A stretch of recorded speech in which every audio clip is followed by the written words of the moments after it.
mwongeye kwirirwa abavandimwe inshuti nkunda. Uyu munsi ndagira ngo tuganire ku ngingo igira uti nta muntu n'umwe wemerewe kubwira mugenzi we uzajya mu muriro w'iteka. Iki kintu nkigarutseho kubera yuko inshuro nyinshi ubona mu nsengero tubamo, mu masosiyete dukoreramo, mu bo tubana, iyo umuntu afite imyitwarire idahwitse, ikintu abantu bagarukaho kenshi ni uguhita bacira abandi imanza ngo hoya, ngo wowe ntabwo witwara neza, ngo uzajya mu muriro w'iteka. Umuriro w'iteka ninde uwuzi, ninde wawugiyemo ngo amenye uko bitwara ngo azabe yacira abandi mugenzi, abe yacira urubanza mugenzi. Ndagira ngo mbabwire nimwirinde kuba abacamanza ba bagenzi banyu. None se igihe ubwira mugenzi wawe ngo uzajya mu muriro w'iteka, urisire uzi neza ko wowe ubuzima bwawe bunogeye Imana? Ntabwo ari byiza, kuko twese turi abanyabyaha, twese turi abanyantege nkeya. Icyo dukeneye ni impuhwe z'Imana, kandi impuhwe z'Imana twese tuzihabwa atari uko tuzikwiye. Buri muntu wese Imana yaje kumupfira, iraza ngo twese ducungurwe n'impuhwe zayo, kugira ngo hatagira n'umwe urohama. Nari mvuze ngo hatagira n'umwe urokoka, ahubwo hatagira n'umwe urohama. Tubiharanire, gusa yaduhaye uburyo bwinshi bwo kwitagatifuza, cyane cyane tuyoborwe n'ijambo ryayo. Nta kintu na kimwe dukora muri iyi si gishyashya Imana itatubwiye, Imana itaduhishuriye mu ijambo ryayo. None se ikindi nashyiraho, igihe umuntu aba avugana n'Imana, ntabwo uba uzi mu mutima we icyo abwira Imana, ntabwo uzi imibanire y'umuntu n'Imana ye, kuko Imana ireba mu mutima. Imana ntireba nk'abantu, Imana ntabwo ireba inyuma. Twebwe tureba iby'inyuma, ariko iby'imbere ntabwo tubizi.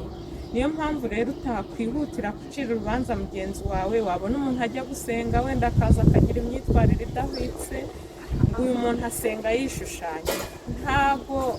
Nta burenganzira na bumwe dufite bwo kubwira abandi ngo barishushanya, ngo basenga, ibikorwa byabo ntibijyanye n'uko basenga. Ibyo ntibikureba. Ikikureba ni uguharanira gukora ibikorwa byiza, kuko imirimo yacu niyo izaduherekeza. Idini waba urimo iryo ari ryo ryose, ntabwo mu ijuru hazajyayo idini, mu ijuru hazajyayo ibikorwa byiza by'urukundo. Kandi n'Imana mbere Yezu ajye mu ijuru yaravuze ati nta kindi mbaraze itegeko ry'urukundo, nimukundane nk'uko nabakunze. Ntabwo ushobora gukundana udafite rero imigenzo myiza, imico myiza. Niyo mpamvu ntuzihutire guca imanza. Nagira ngo ndangize mbereka imirongo ibashishikariza, kandi bereka yuko mwe ufite igihe cyanyu muvuga ngo uyu azajya mu muriro, ngo uyu ntiyitwara neza. Reba nko munsi y'umusaraba Yezu abambanywe n'ibisambo, kimwe cyaravuze ngo ningwa nawe arazira ko ari intungane, abambwe arengana. Ariko se twebwe ko tuzira ibyaha byacu, umwe aratangira acira urubanza Yezu ngo nimba uri intungane ikize natwe dukize.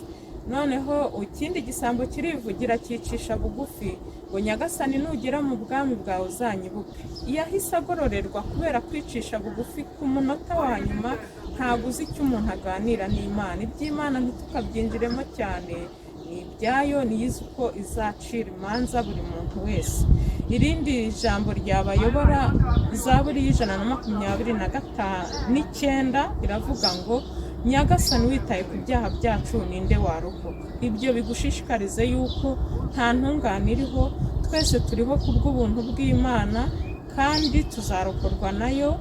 Icyo tutarashinzwe ntitukajye kwa kundi mu Rwanda tuvuga ngo ibitakureba ntibikurangaze. Reka mugenzi wawe, Imana yonyine niyo izi icyo yamugeneye. Ahubwo duharanire kugirirana neza, dusabirane, twifurizanye icyiza, gutyo tuzahirwa. Murakoze rero, mbifurije ibihe byiza. Mujye musangiza ibi bitekerezo n'abandi bigere kuri benshi, kugira ngo bifashe benshi. Twese duharanire kwitegurira ejo hacu hazaza. Kuri iyi si turi abagenzi, nta kintu twayizanyeho, nta n'icyo tuzayitahukanamo. reka dufashanye guharanira kuzabana n'Imana, kubana nayo bitegurirwa hano ku isi, mu masengesho yacu no mu bikorwa byacu byiza no mu mibanire myiza tugirana na bagenzi bacu, nta kureba uyu ngo ava hehe, uyu simushakaho, yadukunde bose nk'uko Yezu yadukunze nibyo adushakaho. Sawa rero, murakoze, naho ubutaha, kandi mujye mumpa muri komantere zanyu nimba bino biganiro biba byabanyuze, kugira ngo namwe mubisangize n'abandi, dufashanye gukwirakwiza ubutumwa bwiza bwubaka isi yacu n'imitima yacu, duhore tunogeye Imana. Murakoze, murakarama, Imana ibahe umugisha.